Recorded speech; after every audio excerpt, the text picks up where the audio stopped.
Let me get this out right from the start. As of my writing this, Obsidian Entertainment's first-person RPG Avowed is not yet released. It won't be for a couple months. I don't know if I'll like the game, I don't know if it'll be good. Nobody does. It looks great, and I've been excited about this game since it was announced in 2020, even though all we had for years was a reveal trailer. I was always going to be excited though. I've loved the Pillars of Eternity games for years, and the idea of more stories in the world of Eora is enticing. There are some people who have been able to play a few hours of the game, and most have come away with it with positive things to say. Not unanimously positive, but mostly. So at this point, it'd be impossible to tell if the game is good, right? And even more impossible to tell if it's been successful, right? Right? Well, surprisingly, some people are able to tell. A quick note here about the examples I'll be using in this video. I'll be sharing screenshots and thumbnails of videos, but won't be playing any part of the videos themselves. I have watched a number of them and consequently feel like I may be a little stupider than I was before I started writing this. But since I'm such a small channel, I'd rather not tempt the YouTube algorithm into flagging this video as plagiarism or copyright infringement. I don't really get what's allowed, so I'm playing it safe.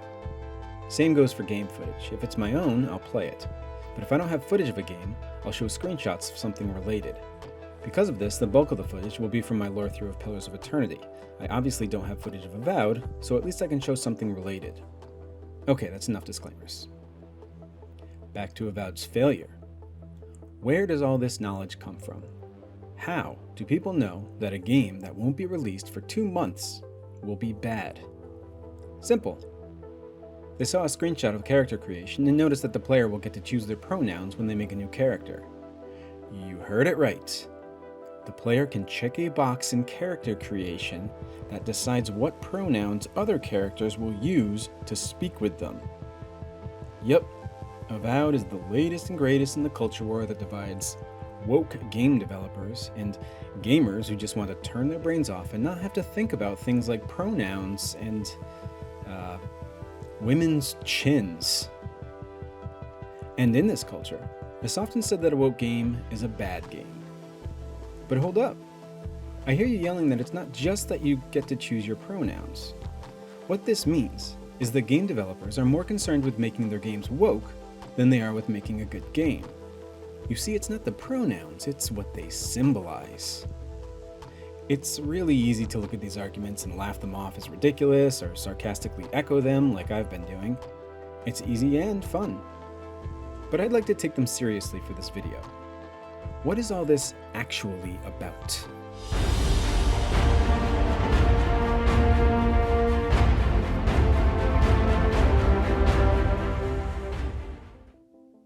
According to some people, it's about the quality of modern games. At least that's what they say. So we'll look at that last screenshot of a popular argument. It seems like a lot of people try to hide behind this idea that they're okay with trans representation or black or gay characters in their video games, but it has to be done the right way. It's clear that there's no such thing as the right way, but it's a nice way to distance yourself from sounding too bigoted. You know, we're fine with representation, we just don't like how it's done. And then there's never any suggestions for how to do it in a way that's okay with them. Maybe there's some vague allusion to giving marginalized communities a reason to exist in fictional worlds, but it usually stops there.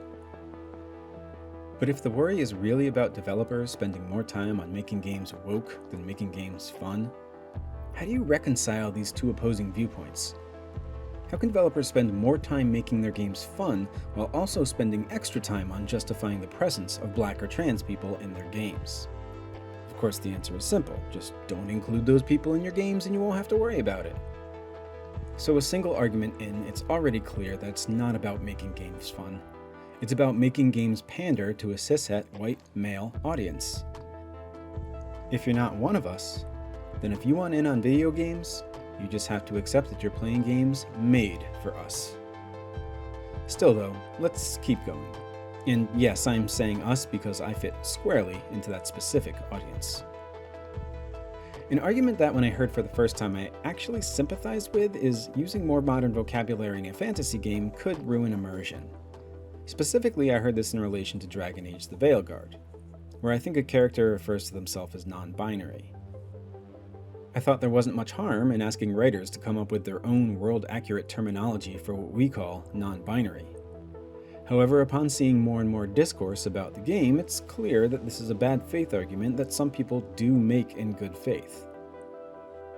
Like I said, the first time I heard this argument, I felt like it could be a good point. I didn't think it was necessarily a good argument, but it was at least one worth engaging with.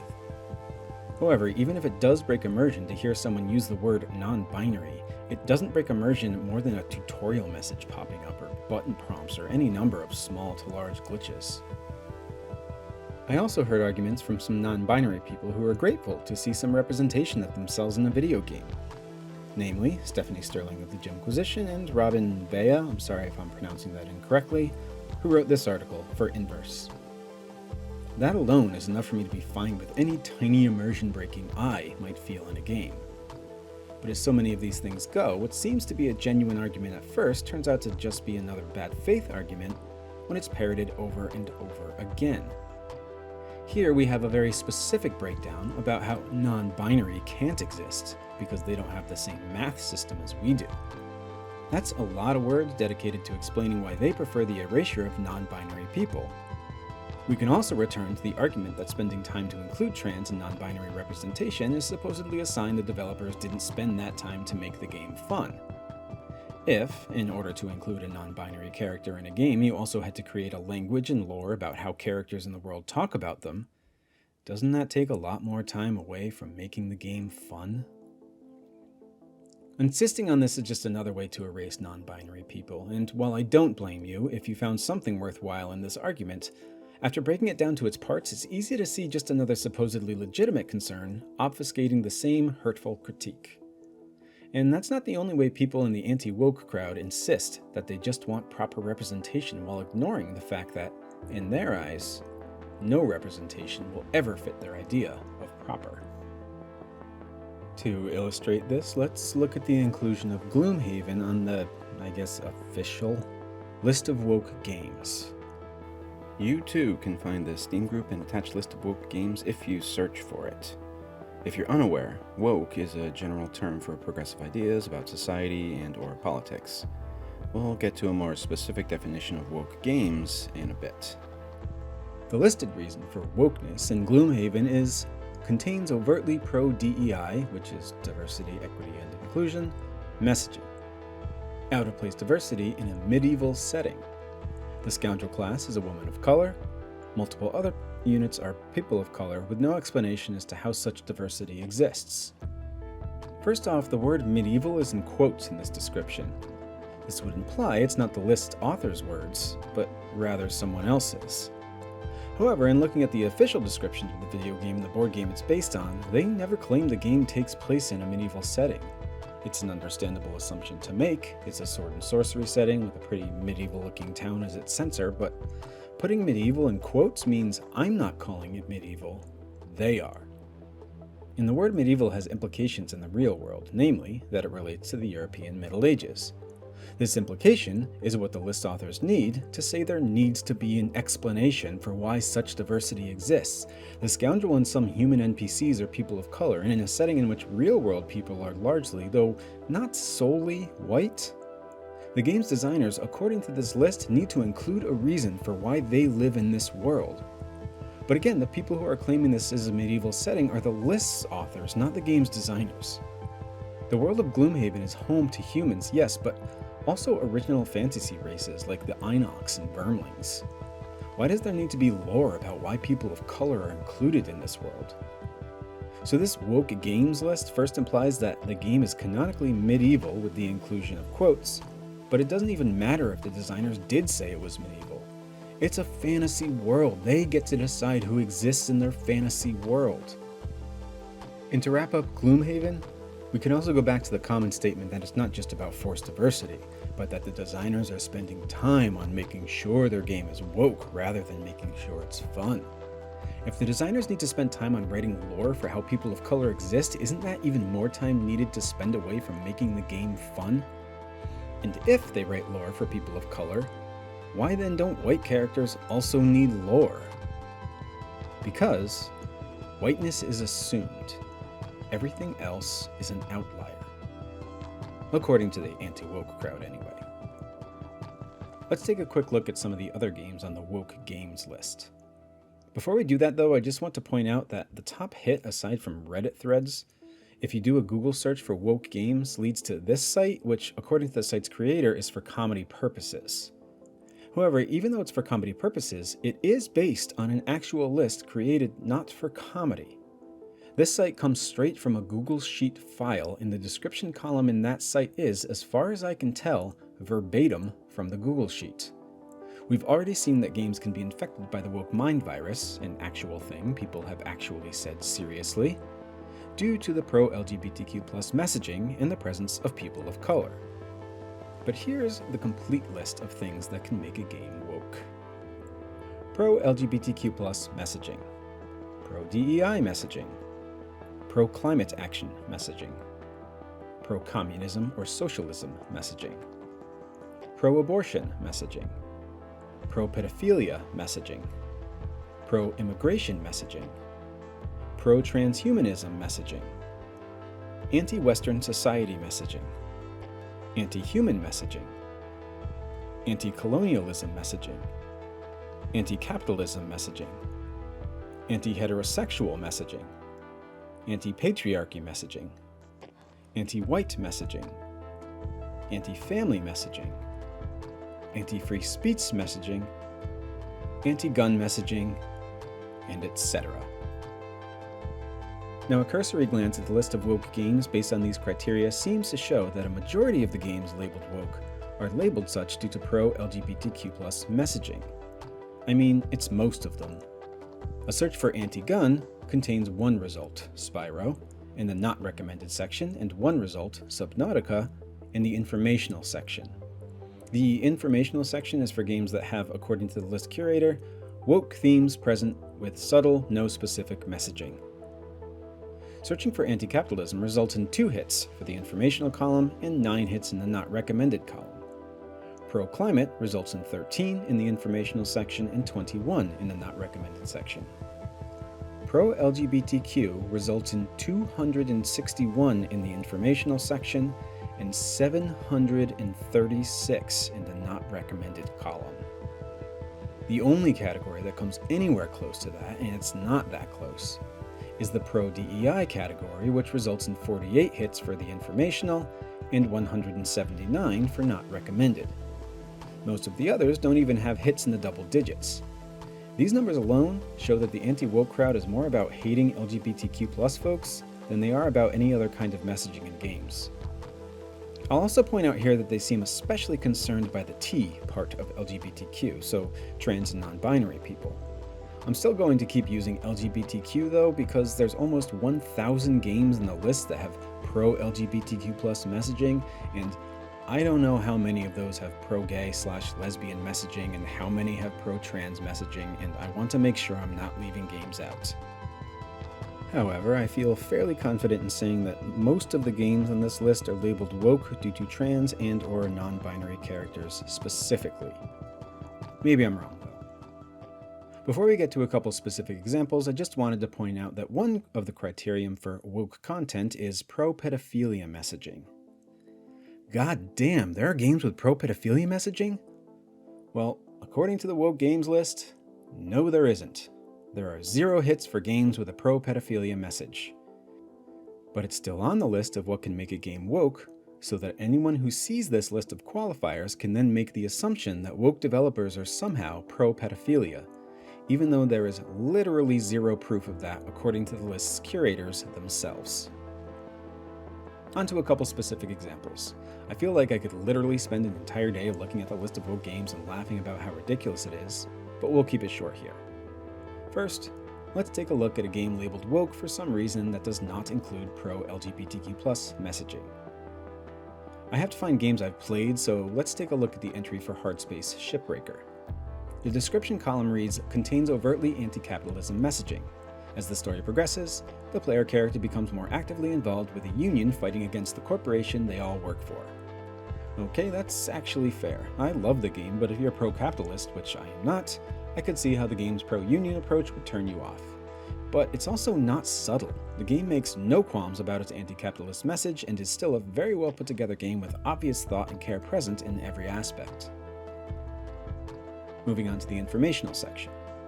Portal 2 says contains overtly anti-patriarchy messaging. All male characters are portrayed negatively and as less competent than the female characters. I mean, I guess I could see that. The main character, Chell, is a woman who doesn't speak but is very competent. As competent as the player, anyway. The villain is GLaDOS, a robot with a woman's voice. So, I guess you could say she's a woman, and she's pretty competent. Then there's Wheatley, who's likable but also a bit of a fool. He's coded as a man but also a robot. Then we have Cave Johnson, Aperture's CEO and definitely a dick. And there's Carolyn, Johnson's assistant and eventual personality of GLaDOS. At a stretch, there's the two co-op mode companions, Atlas and Peabody, who are male and female coded but otherwise indistinguishable as human. I don't know, maybe I'm just brainwashed, but I did not come away from this game thinking that men are evil. It's the informational section though, so I guess they get a pass. Let's look at the recommended games. This is more telling. The only thing in the description column for these games is, contains no woke content. Some of them have a link for more information. Among the listings here is Final Fantasy VI. There's a lot of others, but this one is educational. Final Fantasy VI is a game in which a corrupt empire harnesses the power of living beings by destroying the person and transforming them into a distilled essence called magicite. You, as the player, join a group called the Returners, intent on taking them down. Then, after the main villain destroys the world and rules over the remains, you're tasked with gathering your forces and taking him down. How is this story not pro-climate action and anti-colonialism? Final Fantasy VI is one of the most overtly political games I've ever played, and it's all the better for it. Yet it doesn't fit the definition of woke? How? Get your shit together, gamers!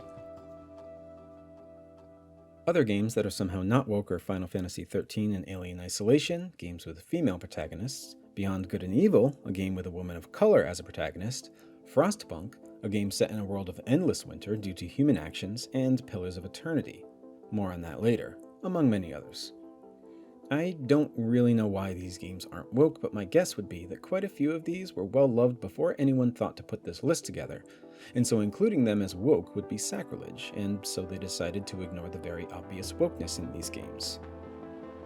Another possibility is that if someone calls this list racist, they can say, "What do you mean? Beyond Good and Evil is listed as not woke. Checkmate." Not all of the non-woke games are like this. I haven't had the pleasure of playing Alex Jones' NWO Wars, but I'm pretty confident in saying that game is not woke. To wrap this section up, I'd like to make a special mention of the woke game Garry's Mod. I haven't played it, but apparently it is woke because it contains overtly anti-free speech messaging, retroactively introduced a blanket prohibition on Nazism in April 2023. Yeah. Garry's Mod is woke because it takes the bold stance of proclaiming that Nazism is bad. All this even further proves that this whole movement is really only about LGBTQ hate and or erasure. That's the deciding factor. There's a few other reasons a game may be woke thrown in to make it seem more legitimate, but those other things are ignored if it would mean throwing a beloved game under the bus. Unless, of course, that game is pro-LGBTQ+. Final Fantasy VII, probably more beloved than 6 and definitely pro-climate action and anti-capitalist, is in the informational section due to subtle pro-LGBTQ+ messaging. Same thing with Pillars of Eternity, Obsidian Entertainment's successful Kickstarter game. The list has it as containing no woke content, but it is definitely anti-colonial, and you could make an argument for it being anti-patriarchy and anti-family as well, since the companion character Sagani is on a quest that takes her away from her children while her husband cares for them, something that is quite common among her people.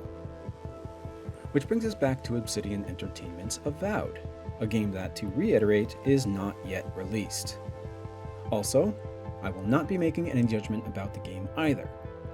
Addressing what the anti-DEI crowd has said about the game is not an endorsement of the game. Yes, I'm excited for it, and I hope it will be good, and I like most of what I've seen so far. But I don't know yet if it will be a good game.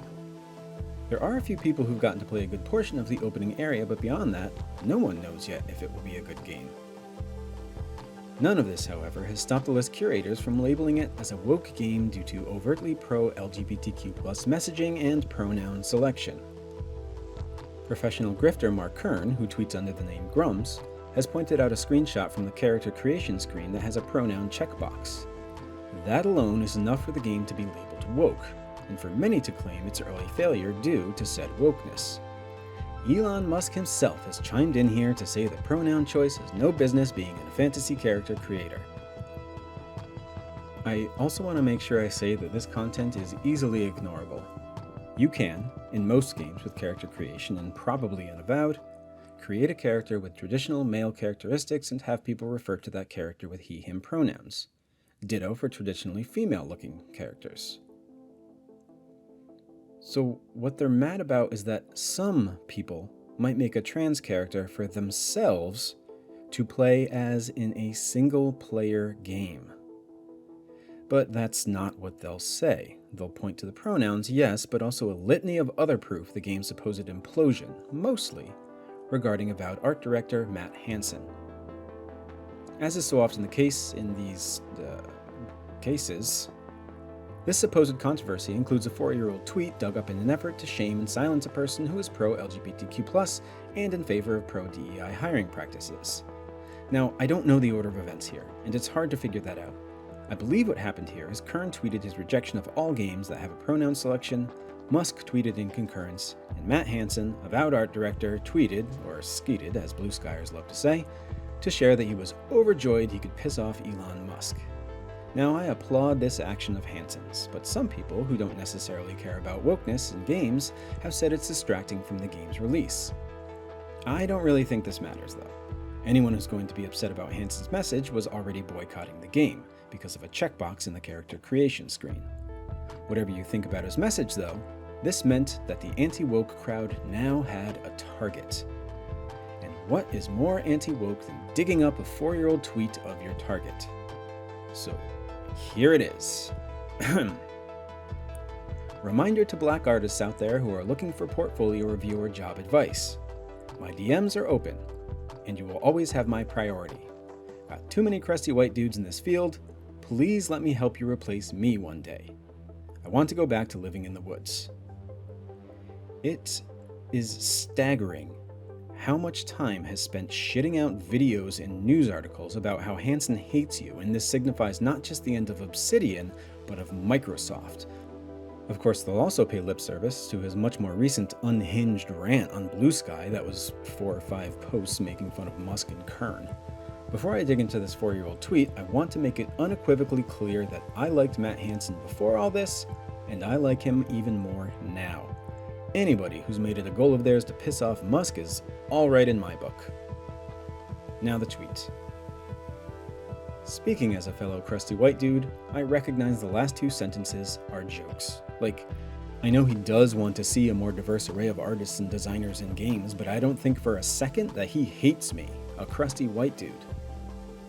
I read this tweet as a declaration that he wants to see an industry that is enormously white to start hiring more people of color. And as someone who has some say in who gets hired, he's hoping to reach out to fellow artists in hopes of taking action and diversifying his workforce. Again, an attitude worthy of applause as far as I'm concerned. It's been said before by people who are better at words than me, that having 2 or more equally qualified candidates and choosing a candidate that makes a largely white workforce a little less white is not racism. I don't know how into the weeds I should get here, but capital R racism requires oppression of a marginalized class of people. White guys are not that. Read Ibram X. Kendi or watch that famous comedy sketch on reverse racism by Amar Rahman for an abridged and entertaining take. Again, I apologize if I pronounced that name wrong. I understand that anything I say here could be taken out of context and used to show that I myself hate white men, so I hate myself. And for that reason, I don't really want to get too far into it. Like I said, others have said this better. Back to Hansen, though, looking at this 4-year-old tweet that has been dug up by hateful pricks to try and get a man harassed or fired. Looking at a tweet through a lens of diversity and hiring practices, the worst I can say about this tweet is that if people can interpret it as Hansen saying that he hates white men and will never hire one, maybe it's a bad tweet. And I really think that's giving these people more credit than is deserved. They found this not because they're concerned with Obsidian's hiring practices and wanted to help people who are being discriminated against, but because they have a vendetta against a man who has voiced approval for the enemies of the anti-woke crowd, namely people of color and LGBTQ+ people. Now I know it's tempting to ignore things like this until things blow over. Initially, there were countless calls for Obsidian to respond to these tweets, then when they didn't, they switched to criticizing Obsidian or demanding Microsoft respond, and finally settled on declaring Microsoft and Obsidian to be failed studios. But here's the thing about ignoring this until things blow over. There are people, quite a lot of them, who see this tweet or something similar and the criticism seems rational. There are people who truly do think, why is it so bad to ask questions? Why can't I complain about the lack of immersion due to modern language? Why is it so bad to ask for a male option in a game that forces you to play as a female character? Even, wow, there are games that are pro-pedophilia? Then you read an article that takes one of these arguments. You'll be recommended videos that harp on about the same non-controversy and maybe become convinced that, yeah, it's a really big deal that an artist said crusty white dudes. Elon Musk is lost. Mark Kern is lost. Asmongold is lost. The Doctor's disrespect and disaster are lost. Maybe not all completely, but...